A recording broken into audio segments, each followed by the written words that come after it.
Oi, pessoal, tudo bem? Vocês lembram que eu conversei com vocês que eu traria um conteúdo informativo para os nossos clientes, onde a gente fala sobre ludopatia e todas as questões que permeiam essa relação de consumo com a casa de aposta? Hoje a gente vai iniciar esse quadro com o Dr. Natan. Ele é advogado especialista em direito do consumidor e ele topou conversar com a gente para trazer um pouquinho do que é importante que vocês entendam. O porquê que a bet é uma relação de consumo com o apostador. Tudo bem, doutor? Tudo bem, Vitória? Como que você tá? Eu tô bem, e você, como tá? Tô bem também. Essa relação, né, tem tido uma alta muito grande, né? E esse quadro existe principalmente, Natan, pra gente mostrar pro cliente dessa casa de aposta que ele é um cliente, que ele é um consumidor. Infelizmente, a gente vê no dia a dia que as pessoas têm a falsa impressão de que a Bet não é uma empresa e de que ela não pode ser responsabilizada. Entendendo essa dor do cliente, do que a gente vê no dia a dia no escritório, a gente decidiu começar a fazer esse bate-papo com especialistas. Enquanto especialistas do consumidor, eu acho que você pode agregar muito nessa trajetória para que eles entendam que efetivamente é uma relação de consumo. Sim, na verdade, quando a gente fala a respeito de Código de Defesa do Consumidor, a gente precisa lembrar que a legislação ela prevê especificamente quando as pessoas vão se enquadrar em prestador de serviço ou fornecedor de serviço e quando elas vão se enquadrar em consumidor, né? Os primeiros artigos da legislação. É muito comum quando a gente trata de direito do consumidor no ambiente virtual, e aí a gente entra aí dentro do aspecto da casa de apostas, que o cliente, o consumidor, ele fique mesmo em dúvida. Isso não acontece só com as casas de apostas, né? Acontece com o Instagram, acontece com o OLX, acontece com o Mercado Livre, acontece com a Amazon. Por quê? Porque no entendimento popular, quando a gente fala a respeito de relação de consumo, as pessoas acreditam que se configura a relação de consumo quando você vai em determinado lugar, Quando fisicamente. ele vê o lugar, o comércio, Exatamente. Né? E por muito tempo foi assim, né? Porque a internet ela avançou muito nos últimos anos, mas se a gente pensa no tempo em que a humanidade viveu com a internet e o tempo que a humanidade viveu sem internet, a gente consegue compreender o motivo dessa dúvida. Hoje, no direito do consumidor, nós temos uma coisa, e aí vou puxar uma palhinha só para explicar a respeito disso, que é o que a gente chama de teoria da aparência. Então, antes era muito comum que a pessoa fosse até as Casas Bahia, que a pessoa fosse até a Pernambucanas, até o supermercado, e aí adquirisse um produto defeituoso, ou então que algum prestador de serviço fosse até a casa dessa pessoa prestar determinado serviço, e esse serviço fosse prestado com algum tipo de defeito. E ali é muito simples da gente enxergar essa relação de consumo, porque tem um contato humano, tem um contato físico, tem algo ali no mundo naturalístico que pode ser observado pela pessoa. Quando a gente entra no ambiente virtual, a gente aplica mais ou menos a mesma analogia da loja física, né? Exatamente. Porque assim, a pessoa não foi até as Casas Bahia para adquirir o produto. Mas ela adquiriu através de um portal em que se comercializam outros produtos. Então, a diferença é que a gente sai do ambiente físico para o ambiente virtual. E a população, quanto mais velha, mais dificuldade tem em compreender essa questão. Nas casas de apostas, funciona da mesma forma. Então, a gente tem um prestador de serviço, tem alguém que está lucrando com o exercício daquela atividade comercial e que lucra através do investimento de uma outra pessoa que está ali como consumidor daquele serviço que está sendo prestado. Então, ela disponibiliza um portal, ela disponibiliza uma rede em que as pessoas vão buscando diversão, né? Ganhos fáceis, né? Que a gente sabe que é uma ilusão. Possível investimento, as pessoas acreditam que seja investimento também, né? E elas lucram com esse serviço que elas disponibilizam virtualmente. E o artigo 3º, o artigo 2º e 3º, eles são bem claros. Se há um prestador de serviço, tem alguém que está prestando aquele serviço, está disponibilizando aquele produto no mercado, né? E tem alguém que está consumindo aquele produto, como destinatário final. Ele é um consumidor. Ele é consumidor. Então, o apostador, ele acaba sendo o consumidor da casa. Eu vejo que é muito difícil hoje, né, das pessoas entenderem exatamente isso. Que pra gente que é do direito é uma premissa básica, né, Natan? Gente, se você é um consumidor final de algum produto, qualquer que seja, desde o dinheiro que você deposita na casa de aposta até a TV que você compra na Casas Bahia, por exemplo, mesmo que por site virtual, você é sim um consumidor, né? E a empresa que te forneceu é o fornecedor. É exatamente daí que nasce A relação esse de título, consumo. a relação de consumo. E o que eu vejo também, que as pessoas, infelizmente, têm essa falsa impressão de que a Bet não poderia ser responsabilizada. Quando, na verdade, quando ela abre o CNPJ, ela é uma empresa instituída dentro do país, ela responde como as Casas Bahia, né? Exatamente. Isso é muito interessante, as pessoas não entendem, elas têm essa dificuldade de associar uma coisa a outra. E uma coisa importante da gente lembrar é que não basta ser uma empresa e você ter tido um problema com aquela empresa para que ela responda objetivamente para aquele problema. Diferente das relações entre os seres humanos, em que a gente precisa comprovar especificamente o que está acontecendo para entender qual é o problema e se há responsabilidade daquela outra pessoa, quando a gente fala de relação de consumo, nós trabalhamos com um instituto do direito que chama responsabilidade objetiva. Então, a empresa, ela parte-se da premissa de que a empresa é responsável pelos danos que ela está causando. Objetivamente. Só que não é sobre tudo o que acontece na vida daquele consumidor. O nexo causal, né, que a gente fala. Exatamente. Para que haja responsabilidade objetiva dessa empresa, nós precisamos entender que o serviço que deu por aquele dano, especificamente, né, porque daí vai ter o nexo, nós precisamos compreender que o serviço que foi prestado ou o produto que foi disponibilizado, ele foi falho. Ele precisa ter apresentado algum tipo de defeito.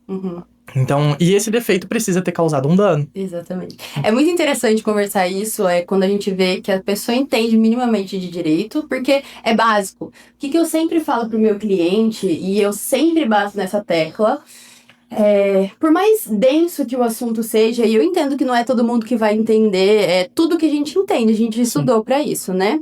Mas, quando a gente fala da ação que busca a responsabilização da casa de aposta, a lei diz que é uma responsabilidade objetiva pelos prejuízos que ela causou na vida daquele consumidor. Exatamente. E mais que isso, a gente precisa entender que a empresa está lucrando com a exploração daquele mercado. Então, de certa forma não, objetivamente falando, ela existe para a exploração daquela atividade. É o que eu sempre falo pro meu cliente, que às vezes eles chegam, tem pessoas que chegam pra mim e falam, doutora, eu já tive ganhos. Eu sei jogar, eu sei como é que funciona. Só que tem todo um mecanismo da casa de aposta que faz com que esse consumidor se mantenha apostando. É por isso, inclusive, que eles dão cashback, eles dão uma ODD muito maior do que geralmente está. Eles dão bônus, falam, Natan, toma R$500, vai apostar. Só que daí você tem os R$500 ali que, em regra, você não saca. Bônus você não saca, né? E aí você começa a jogar aqueles 500, daqui a pouco você depositou 1.000, você perdeu 1.500. Existe toda uma lógica que eu sempre falo pro meu cliente, e é justamente por isso que eu queria começar a trazer profissionais habilitados, cada uma na sua área, pra gente conversar sobre isso, porque ela não faz isso à toa. Ela é uma empresa que tem lucro sobre essas apostas. Exatamente. E aí, a partir disso, tá explícito, tá na legislação, tá no CDC, tá na portaria. Se ele causou um prejuízo, ele pode ser responsabilizado. Na verdade, quando a gente fala de responsabilidade objetiva, se ele causa o prejuízo e fica comprovado que esse prejuízo foi de fato causado por falha na prestação de serviço da empresa, a responsabilidade, ele vai ser indenizado. É esse que é o ponto. A prova, ela é da falha na prestação de serviço. É esse o ponto. E é o que eu sempre falo pro meu cliente. Por que é tão importante você entender, Natan, esse tipo de ação, quando você está trabalhando, lidando com ela, né, no dia a dia? Hoje, com a vivência do nosso escritório, que trabalha com foco nisso, eu sei o que eu preciso demonstrar para mostrar que ele não aplicou a legislação. Porque, por exemplo, fala pra gente um pouco o que seria essa falha na prestação de serviço. Qualquer tipo de produto que não seja apresentado de maneira adequada e que venha a causar algum tipo de dano para o consumidor, ele é considerado falho. Então, num âmbito geral, você adquiriu um produto alimentício. Esse produto alimentício veio estragado. Tem um defeito nesse produto. Não vou entrar em vício e defeito e tudo mais. Você contratou um pintor para pintar a sua casa. Esse pintor foi com o objetivo de pintar a casa de verde. Ele pintou de amarelo. Pintou de amarelo e quebrou sua parede e aconteceram outras coisas. Teve falha naquela prestação de serviço. e isso te gerou um dano. Esse dano vai ser indenizado objetivamente falando, porque ele é o responsável objetivo. Existem alguns pontos que precisam ser demonstrados desde o início no processo para configurar a responsabilidade objetiva das empresas, que são os pontos tutelados pelos parágrafos terceiros dos artigos 12 e 14 do CDC. Esses artigos, eles vão dizer basicamente o seguinte: a responsabilidade da empresa, então, ela é objetiva, como a gente já mencionou, exceto quando... Então, a gente precisa mostrar, logo no início, que não ocorreu nenhum aspecto de exceção previsto nesses artigos. Quais seriam eles? Culpa exclusiva de terceiro, culpa exclusiva do consumidor, entendeu? Então, assim, nós precisamos demonstrar desde o início, de forma escancarada, de que realmente é responsabilidade da empresa. Se foi por conta de um problema com um terceiro que não está envolvido naquela relação negocial. Porque pode ser que seja um terceiro envolvido naquela relação negocial. Depois você pode até verificar isso pra gente. Se existe, dentro do âmbito das casas de aposta, o que a gente chama de cadeia de consumo. Existe. Os pagadores, por exemplo, né? Quando a gente fala... Tô falando de uma bet legal. Ela não tem CNPJ, ela não tem empresa dentro do país. Mas, de alguma forma, alguma empresa pagadora mediou essa relação de consumo. Por quê? Eu sou a Bet, por exemplo, e você é o apostador. Eu não tenho CNPJ, não teria como eu receber esses valores, certo? Certo. Entre o pagador, seria a cadeia de consumo que a gente chama. E aí ele é responsável, a gente chama... Subsidiariamente. Solidariamente. Solidariamente? Solidariamente. Todas as partes que compõem a cadeia de consumo, elas são responsáveis solidárias. Um exemplo pra gente poder aplicar aqui também. Comprei algo no OLX, de tal loja.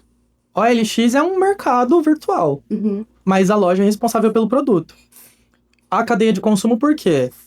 O OLX lucra com a loja virtual dele. Ele explora aquele mercado. Ele fornece o serviço de mercado virtual. Aquele comerciante virtual te forneceu diretamente o produto. Então a gente inclui os dois no polo passivo da demanda, porque a cadeia de consumo, todos eles participaram, responsabilidade subsidiária. Diferente seria, por exemplo, se uma terceira pessoa alheia àquela relação de consumo interferisse dentro da relação e acabasse causando dano. Porque daí ela não teria controle, né? É exatamente o que acontece quando a gente fala de pagadora. Porque, mas a pagadora não tem nada a ver com isso, com a aposta, por exemplo, com quanto A ou B tá apostando. Só que, gente, é muito nítido. A pagadora, ela tem que fiscalizar pra onde ela tá mandando esse dinheiro. Como que eu, enquanto banco, Nubank, Caixa, sei lá, qualquer pagadora que existe, existem inclusive pagadoras, que não são bancos. Elas existem só para fazer essa mediação. Como que eu não vou verificar se eu tô levando esse dinheiro para lavagem de dinheiro, por exemplo? Não, e não só isso. Pensa o seguinte, sempre adaptando para outros casos para ficar mais fácil essa compreensão. Golpe do Pix. Alguém entrou em contato, te passou um Pix falso, você fez o pagamento, um valor exorbitante de pagamento. Você não costuma fazer esse pagamento. Também é um banco que está fazendo essa transferência, certo? Você não costuma fazer pagamentos dessa forma. A movimentação, então, ela é completamente diferente daquilo que você costuma fazer. O banco não verificou, foi feito automaticamente o Pix, você viu que estava errado, que caiu num golpe, entrou em contato, abriu a reclamação que deveria abrir, abriu o boletim de ocorrência, mas teve o dinheiro perdido. Houve falha na prestação de serviço do banco quanto à segurança do negócio. Por quê? Como que ele, que administra o seu dinheiro... não identificou que aquela transação que você estava fazendo não tinha nada a ver com as transações que você costuma fazer. E eu acho que esse é um ponto muito interessante que a gente pode falar, inclusive, sobre... Estamos falando de uma relação de consumo virtual, onde a legislação estipula, inclusive, o princípio do jogo responsável. Uma coisa que eu sempre falo pro meu cliente, a gente sempre trabalha nas redes sociais, para eles tentarem entender essa possibilidade de responsabilização se existe legislação que fala como eu tenho que vender esse copo de água e eu não vendi esse copo de água como está na legislação, é inevitável. Houve falha na prestação do meu serviço. Exatamente. Então, a falha na prestação de serviço das casas de apostas começa aí. E não só, tá? Por exemplo, o artigo 6º do CDC, ele tutela os direitos básicos do consumidor. É aquilo que são... inerentes à relação de consumo. Qualquer uma, né? Qualquer relação de consumo. São direitos essenciais. É o que É a base, um dos primeiros artigos do CDC, é a base para proteção da relação de consumo, tá? Por quê? Porque o consumidor, ele é parte hipossuficiente, ele é hipovulnerável, né? Então, a gente precisa ter essa proteção legal para ele. Ele estipula ali alguns direitos que precisam ser respeitados e que muitas vezes não são também pelas casas de aposta. Por exemplo, informação clara e objetiva do produto que você está adquirindo. Transparência. Princípio da transparência. E aí a gente entra em um segundo ponto. Por exemplo, o seu saldo vai ficar bloqueado, você não vai conseguir resgatar esse saldo. Ou limite de saque. Ou limite de saque. Esse dinheiro pertence à plataforma? Não. Não pertence à plataforma. É um ponto que a gente vai bater daqui a pouco. Houve ciência do consumidor de que haveria esse limite de saque no início? Não houve, então tivemos um problema. Houve, então eles cumpriram esse requisito de informação clara e objetiva. Mas mais adiante, lá, se salvo engano, artigo 51, vai trazer a respeito das cláusulas abusivas. O não dinheiro adianta não é nada eu deles. te avisar se você não puder fazer nada com isso, né? E assim, é um dinheiro que não pertence à plataforma. Então, tem um nítido abuso em cima daquilo. E isso também ocasiona falha na prestação de serviço. É engraçado ouvir você falando isso, porque é exatamente o que a gente vê no dia a dia, tá? Existem, infelizmente, algumas informações que às vezes a plataforma tenta dar para o consumidor para ela tentar se eximir dentro do processo. Já, Natan, mas eu te avisei que o limite do saque seria 10 mil por dia. Não adianta você me pedir mais que isso. Só que assim, é o que a gente sempre fala, é uma analogia, né, para as pessoas entenderem. Gente, qualquer cláusula abusiva, qualquer aviso abusivo pode ser anulado. Não existe essa... Inclusive, quando a gente fala de contrato, quantas cláusulas abusivas existem em contratos que podem ser anulados? Exatamente. Não adianta nada eu te dar uma informação se você não consegue fazer nada com isso, né? Se ela está contra algum princípio basilar. Que, por exemplo, o dinheiro é meu, o dinheiro é meu. Não adianta você falar como eu vou usar o meu dinheiro. É engraçado que eu até gravei um vídeo esses dias pra gente postar, porque... existem algumas situações que, sim, eles podem barrar esse saque dentro da portaria, né? Por exemplo, quando verifica que pode ser fraude, que pode ser alguém que não é a pessoa, aí sim, eles estão agindo de forma legal. Só que, Natan, em 99% dos casos, não é isso que existe, tá? Eles não barram o seu saque porque, ai meu Deus, será que é o Natan? Não, é porque você já ganhou muito, tem um dinheiro ali parado, se você sacar, você não vai continuar apostando. E aí, o que adianta essa notificação? Nada. Eles podem alegar o que eles quiserem, a gente vai conseguir rebater isso dentro do processo. E qual que é o grande problema aqui? O grande problema é que se você vai fazer algum tipo de reclamação administrativa para essa empresa, ela vai dar justificativa dizendo: mas nós avisamos você de que isso aconteceria dessa forma. Uhum. E se você não tem um auxílio profissional adequado, alguém especializado que vai te mostrar, que vai verificar, realmente houve esse aviso, essa cláusula ela é abusiva, essa cláusula não é abusiva, porque você mencionou agora, inclusive, que existem casos na própria resolução em que é possível fazer o bloqueio desses valores, certo? Nós estamos trabalhando ali com uma legislação específica. Então, além do CDC, tem aplicação de legislação específica. Mas como que eu faço para saber se aquela resposta que me foi dada pela casa de aposta, ela realmente vai de acordo com o que está estabelecido pela legislação? Exatamente. É isso? É porque assim, é o que eu sempre falo pro meu cliente, infelizmente, gente, eles vão tentar passar você pra trás da forma que é possível, tá? Eles vão omitir informação, não existe transparência dentro de bet, quem falar que existe tá mentindo. A gente vê no dia a dia, eu abro plataforma, eles não apresentam, por exemplo, o extrato. Porque vamos falar de princípio de transparência? O que é o princípio de transparência? Ele tem que apresentar para esse consumidor, né, que aposta, as informações de uma forma clara, para a pessoa entender. Porque a gente está falando de um cliente hipossuficiente, ainda mais em uma relação de consumo. Porque você já parou para pensar que eles não têm controle nenhum sobre a aposta? Então, mas o direito à informação clara e objetiva, ele é inerente a todo tipo de consumidor. Desde a pessoa menos letrada, a mais letrada, desde a mais nova, a mais velha. É objetivo, isso tá na legislação. Tem que ser o mais simples possível, tá na lei. E aí, o que eles fazem, Natan? Eles colocam, por exemplo, eu não consigo gerar um PDF do quanto eu apostei dentro da casa de aposta.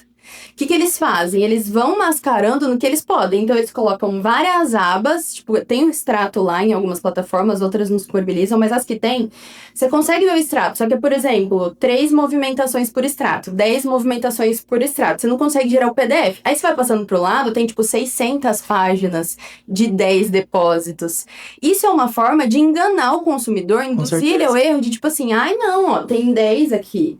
Mas aí você vê as 600 páginas de 10, quanto que não é esse montante? Mas isso vem sendo, inclusive, reconhecido pelos tribunais, né? Muito. Quando a gente entra com pedido, os tribunais reconhecem que há essa ausência da informação clara e objetiva.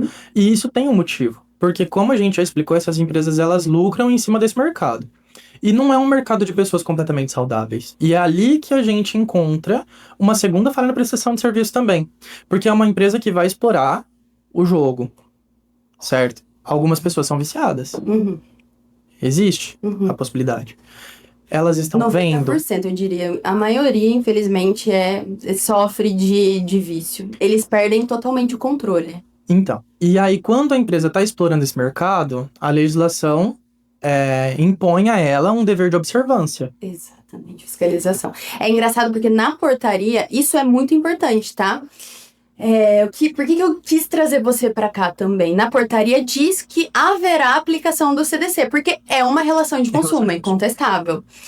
E diz que um dos deveres dessa plataforma é monitoramento do perfil do apostador. Eles têm, Natan, que verificar, inclusive, como está a saúde mental desse apostador. Mas aí se a gente traz para o mundo real, as pessoas ficam, mas como que a plataforma vai ver isso? E aí a gente volta porque a gente falou lá no começo, é tudo documentado. Eles verificam quantos depósitos você faz, qual é o volume, se o valor é alto, se o valor é baixo, quanto tempo você fica dentro da plataforma. Em um mundo de algoritmo, verificar... Tudo é rastreável, gente. É muito simples. Exatamente. Até porque quando um cliente se encontra em uma situação muito complicada e acabou ali passando dos limites em relação aos jogos, né, e às apostas nas casas virtuais, nós precisamos fazer a mesma prova dentro de um processo judicial. Se a gente consegue, as empresas conseguiriam acesso a essa informação também. E eu vou além, tá? Você quer ter certeza de como elas sabem disso, Natan? Se eu sou uma apostadora, que eu dei muito lucro para a plataforma, que eu perdi muito dinheiro, eles monitoraram isso, tá? E eles começam a me dar cashback, eles começam a me dar bônus, porque eles sabem que o lucro que eles tiveram em cima de mim é tão alto que tá tudo bem. Eu tenho cliente que recebe 5 mil reais de bônus para jogar dentro da plataforma. Porque assim, eles são incentivados a apostar ainda mais. E aí traz uma coisa muito delicada dessa relação de consumo que está na legislação também. A portaria determina que a plataforma que fomenta, né, essas apostas no país e tira lucro disso, ela não pode deixar que o apostador viciado esteja na casa de aposta. Isso tá na legislação. Lá diz, eu acho que o artigo 8º fala que é nula de pleno direito as apostas realizadas por apostador viciado.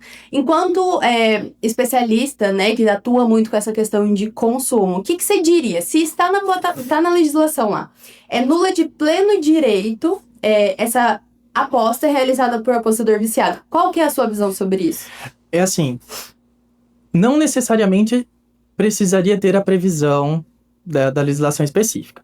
Por quê? Porque nós já sabemos que há o dever de fiscalização, se não há fiscalização, há falha na prestação de serviço, e que, gerando dano ao consumidor, a empresa responde objetivamente. É o que a gente começou falando disso, certo? Mas é muito importante que tenha uma legislação específica trabalhando sobre isso para que não gere dúvida. Por quê? Porque quando um juiz vai julgar determinada ação... Aí nós temos juiz em Maringá, nós temos juiz em Londrina, nós temos em São Paulo, nós temos no Espírito Santo. Um juiz aqui de Maringá pode dar uma decisão diferente para o mesmo caso de um juiz do Espírito Santo. 2 casos iguais podem ter decisões diferentes. Por quê? Porque eles vão interpretar a norma do CDC.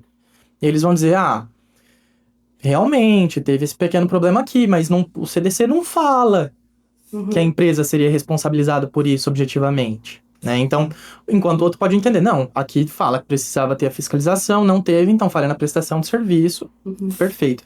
Isso gera insegurança jurídica. A gente não sabe o que vai sair, o que a empresa realmente tem que fazer, né? E promove caos social. Isso é fato. Agora, quando a gente tem uma legislação específica, que vai tratar a respeito de casa de aposta e que diz o seguinte, olha, esse consumidor aqui, com esse perfil, ele não pode estar ali. E se ele estiver ali e vocês não fiscalizarem, tudo que ele apostou vai ser anulado e vocês vão ter que devolver, não tem Pra onde correr? Não tem perigo. É o que eu sempre digo, assim, infelizmente, legalizou-se a casa de aposta no país, né? Infelizmente, a gente sabe que ninguém abre uma empresa pra dar dinheiro pros outros, tá? Exatamente. Eu não abri o meu escritório pra eu chegar alguém na rua e falar, toma aqui R$ 200, né? É óbvio que às vezes existem pessoas que fazem, dão essas doações, mas a gente tá falando de uma empresa, né, Natan? Então, assim, E não é uma empresa qualquer, a gente tá falando de uma empresa altamente tecnológica, com um com corpo... patrimônios bilionários. É. Hoje existe uma estimativa, gente, do patrimônio da Betano, por exemplo, que é uma das maiores do país. O patrimônio dela está em torno de 1,4 bilhões de reais. 365, desculpa, a Bet 365, o patrimônio dela é em torno de 741 milhões de reais. Estamos falando de empresas muito, muito fundamentadas, que têm solidificação dentro do país. Então, é ideal que essa portaria exista. A gente também tem a Lei 14.790 que fala sobre esse fomento, né? Mas ela é importante justamente para isso, defender o consumidor. Porque sempre que a gente fala, gente, de relação de consumo, o consumidor é hipovulnerável, pelo menos naquela prestação de serviço. Porque, por exemplo, enquanto advogada, né? A gente tem uma ideia de que o advogado ele vai ter conhecimento de legislação, é um preconceito que a gente tem. E a gente tem instrução para muita coisa, né? Mas aí, por exemplo, eu vou contratar alguém para instalar o piso da minha casa. Eu sou totalmente hipovulnerável naquela prestação de serviço do que o cara que vai instalar, porque eu não tenho domínio, conhecimento. Exatamente. Essa hipervulnerabilidade, né, quando... o motivo do CDC ter nascido, inclusive, é a hipervulnerabilidade, porque precisa proteger a parte mais frágil na relação de consumo, é justamente por isso. E aí, se o seu João, que tem problema com ludopatia, que às vezes recebe uma renda de um BPC, às vezes é aposentado com salário mínimo pelo INSS, às vezes é uma família que recebe um Bolsa Família para sobreviver. Se ele consegue um laudo para ele, demonstrando que ele realmente tem esse problema, porque ele vai no médico e consegue isso, a empresa que detém todo o histórico de apostas dele e com patrimônio gigantesco, e com equipes especializadas, com todo aquele histórico, Poderia ter verificado os sinais de vício. ela consegue. Então, assim, é por isso que a gente fala de hipervulnerabilidade, né? Porque, de fato, o consumidor, primeiro que ele não vai... Se for entrar com algum tipo de processo judicial, ele não vai ter todas as provas para entrar com o processo. E aí, justamente por isso que o CDC atribui ali a responsabilidade pela produção de prova, inverte o ônus da prova e a empresa passa a ser responsável a provar determinadas coisas, apresentar determinados documentos, porque o cliente não tem. Ele não tem acesso a tudo. Ele não tem acesso nem às apostas que ele faz, você me disse agora. Infelizmente, a gente vê que, por exemplo, às vezes o cliente vem conversar comigo e ele fala no primeiro contato, né? Ai, doutora, eu perdi 100 mil reais. Quando ele vai verificar isso, Natan, passou de 300. Eles não... Gente, se estamos falando de apostadores viciados, eles perdem o controle. Eles não têm nem a dimensão de quanto eles apostaram. Então, assim, é muito importante que haja uma legislação que protege esse consumidor. E aí, esse consumidor que não sabe quanto apostou, faz a solicitação requerendo o histórico de apostas. Muitas não enviam. Não enviam o histórico de apostas. Quando a gente ingressa no sistema judiciário para dizer essa pessoa está com um problema, ela precisa ser resolvida e a empresa falhou nessa prestação de serviço porque ela não observou o perfil do cliente, ela fechou os olhos para o histórico dele dentro da plataforma, ela tem um saldo dele que está bloqueado e diversas outras ilegalidades que a gente vê nessa relação de consumo. Quando a gente vai entrar com o processo e a gente não pode apresentar isso, a gente vai contar o que o cliente está dizendo. Nós vamos solicitar.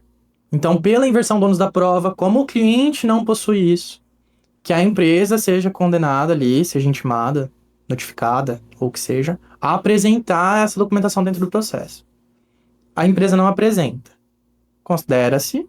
Verdade, o que o autor falou. Considera-se que o que a parte autora está falando, que o nosso cliente está falando, realmente faz sentido.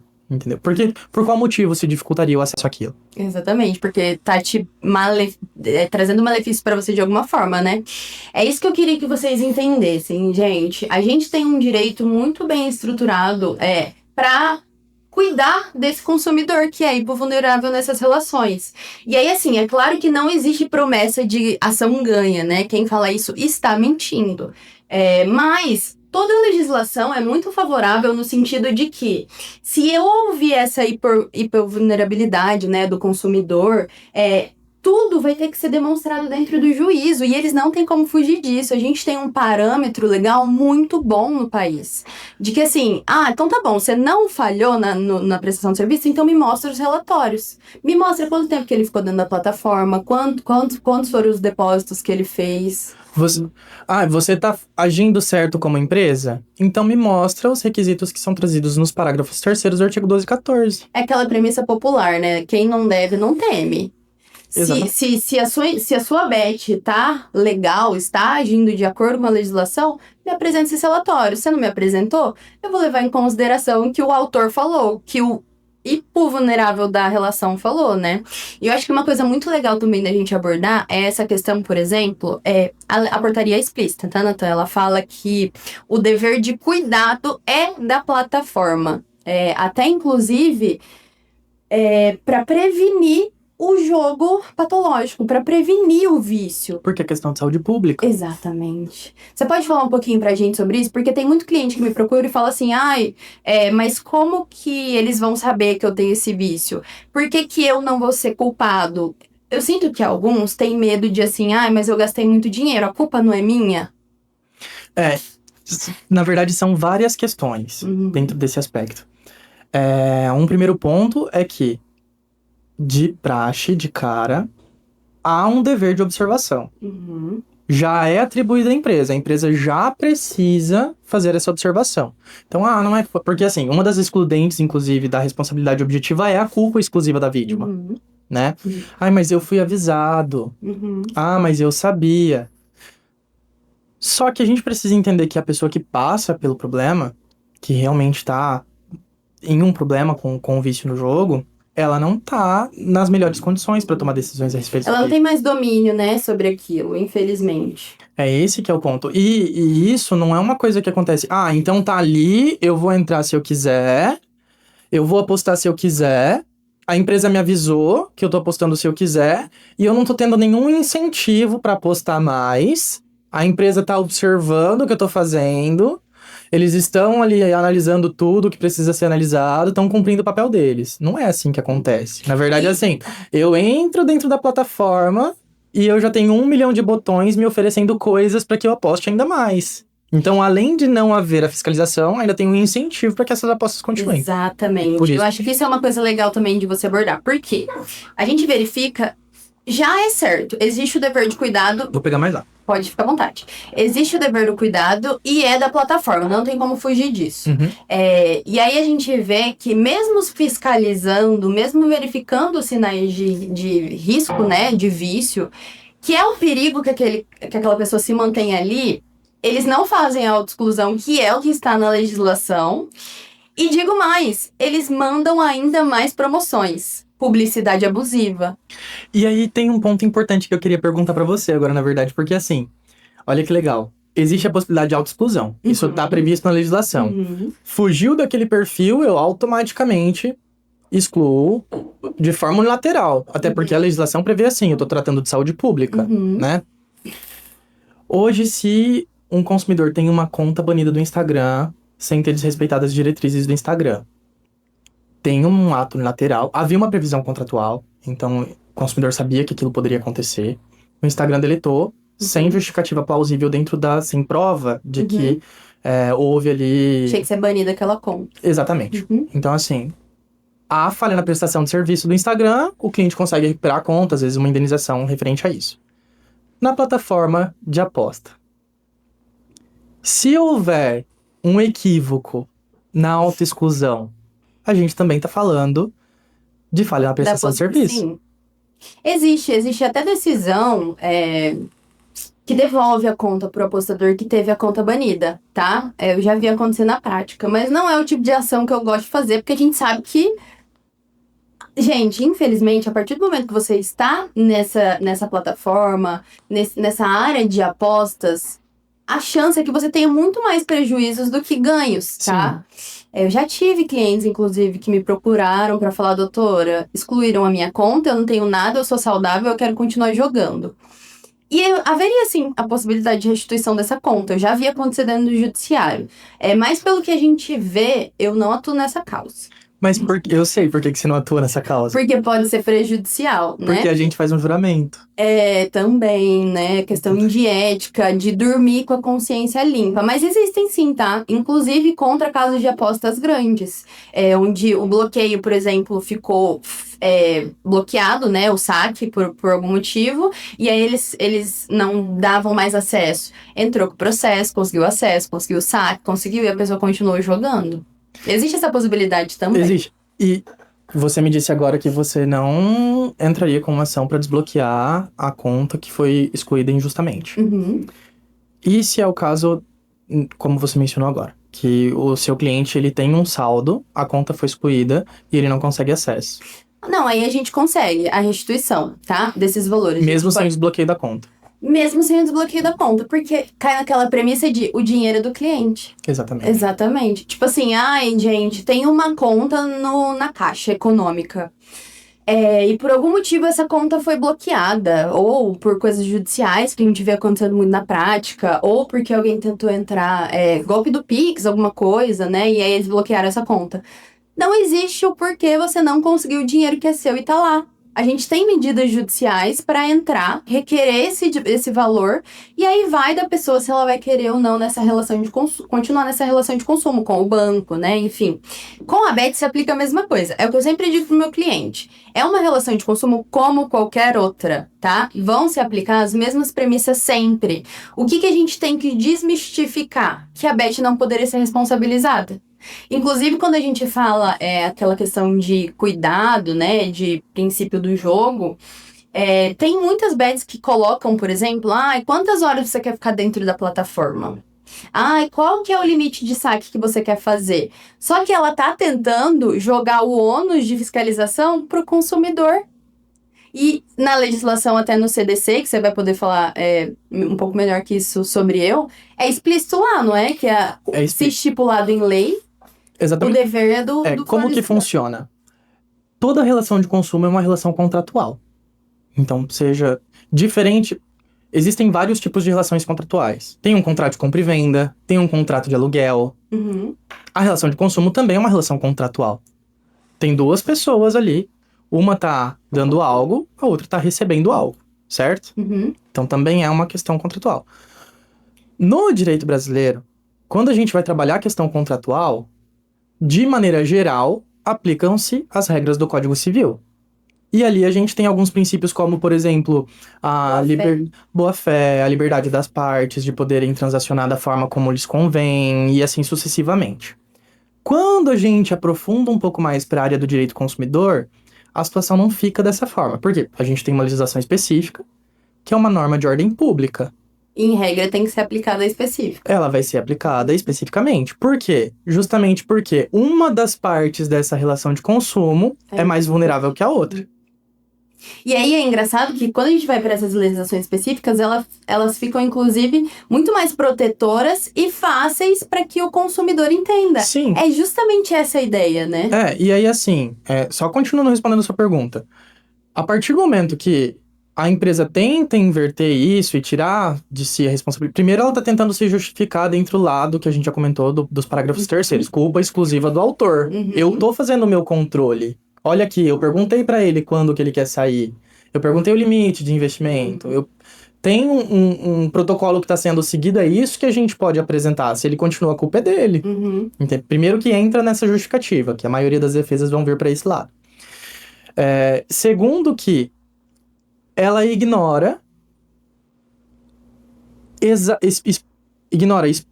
especificamente... Me esqueci o que eu ia dizer. Ela ignora o dever dela. Não é nem a questão do dever. É porque, assim, Deixa eu lembrar meu raciocínio. Sexta-feira eu já fico cansado. Acontece. Fica tranquilo. Ela ignora... Eu acho que assim, o que eu vejo, tá? Do meu dia a dia. Vamos ver se puxa a sua memória aí. O que ela faz isso? Se justificando, criando uma prova lá a favor dela, porque a gente é advogado, a gente sabe como é que funciona, Sim, né? esse é um primeiro ponto. Você constitui a prova a seu favor. E aí, em um segundo momento, é tentando se eximir dessa responsabilidade. Me lembrei do que eu ia dizer, que eu tava falando da norma de direito privado e pra norma de direito público. Então, assim, ela tenta pegar e dizer o seguinte: eu coloquei aqui, ele aceitou esses termos e condições, nós temos esse acordo entre nós. Então, isso tá acontecendo, ele aceitou porque ele quis, ele fez isso porque ele quis. A responsabilidade aqui se inverteu pra ele porque ele quis. Só que quando a gente estuda a norma de ordem pública, ela prevalece sobre a privada. Contratual. Então, como é uma norma específica, vai ser aplicado aquilo especificamente para aquele caso, e aí a gente não interessa se ela aceitou na hora, se não aceitou na hora, até porque é unilateral. Você lê e concorda com os termos de uso e não pode falar assim, esse aqui muda para mim. Não é assim que funciona, né? Então, a gente vai aplicar, de fato, o que está sendo estipulado pela legislação, tanto o CDC quanto as normativas específicas ali para as casas de aposta. E, na verdade, o que eu vejo, Natan? Durante um tempo, deu certo essa questão de... mas é risco de jogo. Existiam, inclusive, decisões nesse sentido. Até entenderem que esse é o judiciário, aí eu digo, né? Porque você sabe que, assim, existem leis e os juízes decidem a partir disso, né? Mas quando era muito nova essa legislação, infelizmente, existiam decisões no sentido de risco de jogo. É como se eu soubesse os riscos daquela aposta e eu anuí com isso, eu concordei com isso de alguma forma. Mas graças a Deus, com o avanço do entendimento do judiciário, das legislações específicas que vieram para o nosso mundo real... E provavelmente não só isso, eu não tenho um amplo conhecimento nos processos de casas de aposta, mas muito provavelmente houve ali um trabalho de pessoas qualificadas que trouxeram uma tese... que é o trabalho deles também, né? Sim, mas por que eu tô te dizendo isso? Porque, assim, a gente tá partindo de um sistema judiciário que tem o risco de aposta. E se a gente pensar pra todo mundo, eu tô tranquilo, eu não sou viciado em aposta. É o risco, eu tô assumindo esse risco. E é o que eu falo, que assim, infelizmente, publicidade, criou-se uma noção de que a Bet age totalmente legal dentro da legislação e que o risco do jogo é do apostador. Isso existia lá atrás.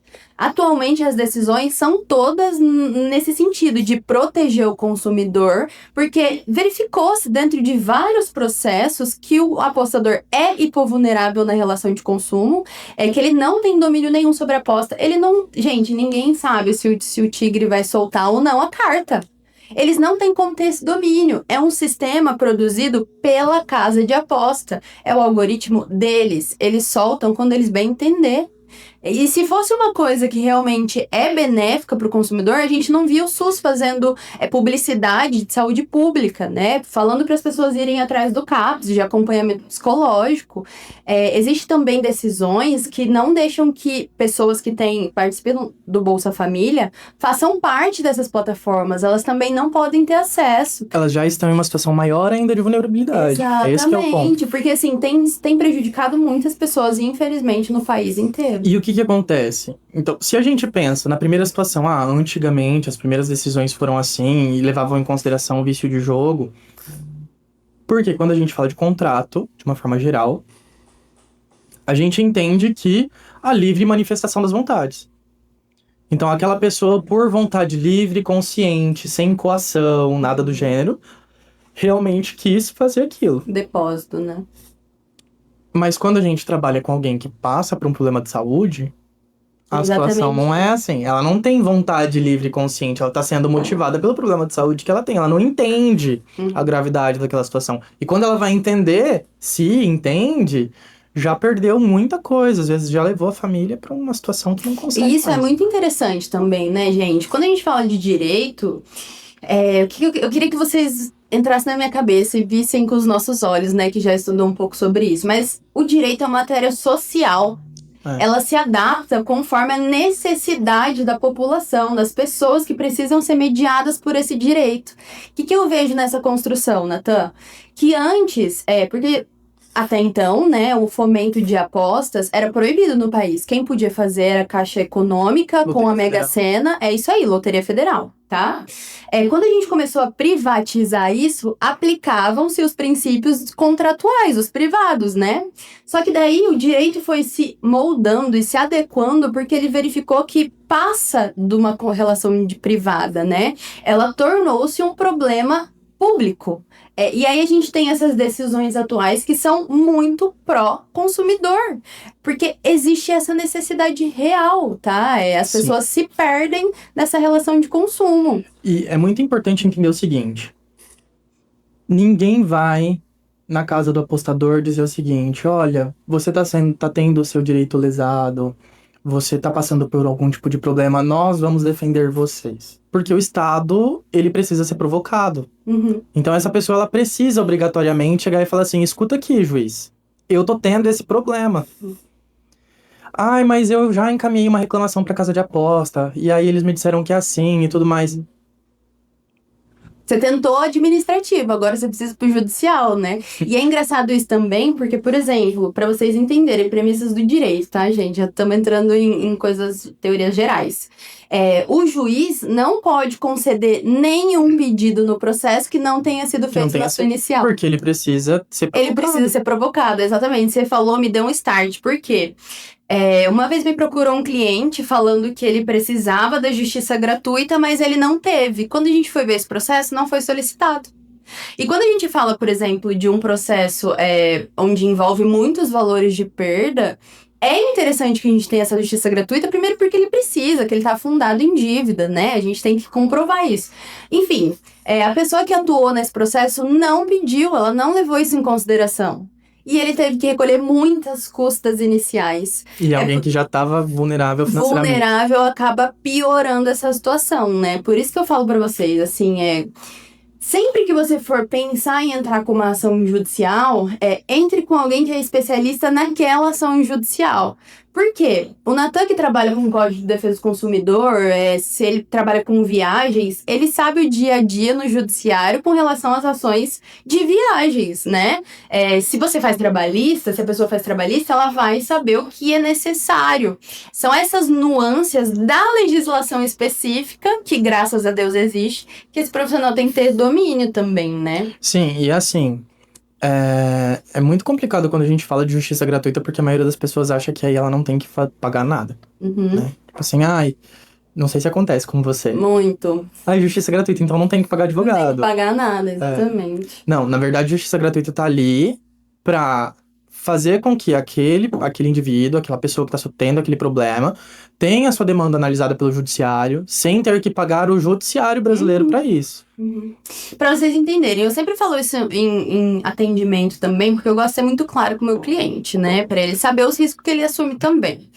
Hoje, gente, é regra no judiciário brasileiro que qualquer pessoa que queira entrar com uma ação recolha essas custas judiciais. Essa é a regra, tá? Mas como toda regra, existe uma exceção. O que seria a exceção, então, do recolhimento de custas? A justiça gratuita, tá? A justiça gratuita é um direito constitucional que dá para todos os brasileiros que necessitem a isenção dessas taxas. Então, não vai ter que recolher custas pro judiciário, né? Isso é muito importante que vocês entendam. Por quê? Se você recolher essas custas, você vai ter prejuízo próprio ou sustento da sua família. E o direito de ação é um direito do brasileiro também constitucional. Por isso que existe essa exceção, tá? É claro que, assim, os valores de ação é outra história, né? A gente tá falando do trabalho desenvolvido pelo advogado Uma coisa que vai atuar naquilo. Outros são honorários advocatícios. As pessoas confundem mesmo. Tem muito cliente que já veio pra mim e falou assim, doutora, mas é justiça gratuita, daí eu não vou pagar nada? Se você tiver, você não vai pagar nada no judiciário, né? Isso é importante. E assim, por que isso? Justamente porque é dever do Estado promover a paz social. Uhum. O Estado precisa. O Estado se coloca nessa posição. Ele quem dita as leis. E ele entendeu, né, como ser. Ele entendeu que ele precisa tutelar essas leis. E todo mundo precisa ter acesso ao seu direito. Uhum. Esse que é o ponto importante. E é exatamente isso, né? o direito de ação, de se o seu direito não foi reconhecido por qualquer que seja, nem fornecedor, qualquer pessoa, você tem o direito de buscar esse direito que não foi aplicado. Exatamente. E assim, uma dúvida que eu fiquei aqui é o seguinte, no quesito de casa de apostas, além das provas documentais, que são aquelas que a gente já conversou, então perícia médica, os documentos de aposta, tudo o que for documental, existe algum tipo de perícia processual que a gente precisa fazer a solicitação? Porque, assim, se a gente está trabalhando com um defeito num produto, eu comprei um carro, deu problema. A gente manda um perito fazer uma análise e ele vai verificar de onde veio o problema. Existe... Dentro do processo. Existe dentro do processo contra as casas de apostas também? Existe a possibilidade de a gente pedir a perícia, por exemplo, dos extratos bancários dessa pessoa, as movimentações, junto com os documentos que a ABET, que a plataforma apresenta, verificar cruzamento de dados. Mas, assim, não são primordiais necessários, tá? O que é necessário hoje para a gente entrar com essa ação e a gente ter grande chance de êxito lá na frente? Extratos bancários para eu conseguir verificar efetivamente quais foram os depósitos, os saques, né, o valor negativo, porque a plataforma vai tentar negar isso de qualquer forma. E tem advogado que entra sem isso, tá? Mas você sabe que a primeira impressão é a que fica dentro do processo, Na verdade, assim, quando a gente começa, é muito importante isso todos os clientes saberem. Porque o advogado... Aconteceu comigo essa semana. Doutor, mas tá demorando muito para você entrar com essa ação. Você me pediu muita coisa de documento. Eu vou demorar muito para fazer, eu quero resolver isso logo. É assim, um processo judicial ele funciona por etapas. A etapa da petição inicial, do primeiro pedido que a gente vai fazer pro juiz, já tem que trazer toda a prova que você tem. Então, eu não vou poder pegar, e depois entra com o que tem aí, depois você apresenta. Isso não existe, porque eu não posso depois, o juiz não vai apreciar, a menos que seja uma coisa nova, que aconteceu depois, né? Mas se for uma coisa anterior, não tem como. E aí, como que você faz pra, em um dia, fazer... Às vezes a pessoa tá com aquele problema por 5 anos. Eu vou resolver em um dia. Em uma semana, em um mês, ela quer que você já faça toda a análise de documentação. Não é assim. E a gente vê, por exemplo, na relação de consumo entre apostador e casa de aposta, existem clientes que eu tenho que fazer análise de 4 anos de extrato bancário. Eu tenho que colocar todo esse histórico dele. E aí, assim, é o que eu sempre falo pro meu cliente, eu vou instruir você de uma forma que a gente consegue muita certeza dentro do processo. Porque eu tô provando por A mais B que a plataforma não seguiu a regulamentação. Vai estar ali no processo. Se você não quiser me mandar um extrato A ou B, beleza, mas talvez a nossa ação perca um pouco dessa força. Porque o que é primordial hoje a gente apresentar, para você entender? Os extratos bancários, porque daí eu vou fazer essa relação do que foi efetivamente saldo negativo, a gente consegue ter esse parâmetro. O laudo é muito importante quando a gente fala de apostador viciado, porque não adianta nada eu chegar para o juiz e falar, excelência, ele tem o vício, quem que sou eu? Eu sou advogado, eu não sou psiquiatra, eu preciso desse laudo. As publicidades abusivas também são muito importantes, porque é uma prova incontestável de que é uma publicidade abusiva. Você está mandando publicidade para um apostador viciado, ou seja, falha na prestação de serviço, fica ali na cara, tá? O restante, os documentos, né, normais, CPF, comprovante de residência, porque a gente consegue pedir também esses relatórios de tempo, tudo dentro do processo. Aí existe a possibilidade dessa perícia depois. Mas assim, não tem muita necessidade no dia a dia. Por quê, Natan? Se eu tenho um diagnóstico e se tem apostas, a legislação não falava que era nula de pleno direito? Então não tem muito onde eles baterem em cima, sabe? Não tem muita essa necessidade, não. Eu mesmo não faço. Mas porque eu instruo muito bem o meu processo, tá, gente? Tem muito advogado por aí, de verdade, eu quero falando de coração, que não sabe trabalhar com essa ação. Porque existe, sim, gente, preconceito. Não só isso. Deixando de fora, com certeza existe a questão do preconceito. Mas além disso, assim, dentro do próprio direito do consumidor, se hoje você chegar no meu escritório e falar assim, doutor, eu tive um problema com companhia aérea, ok?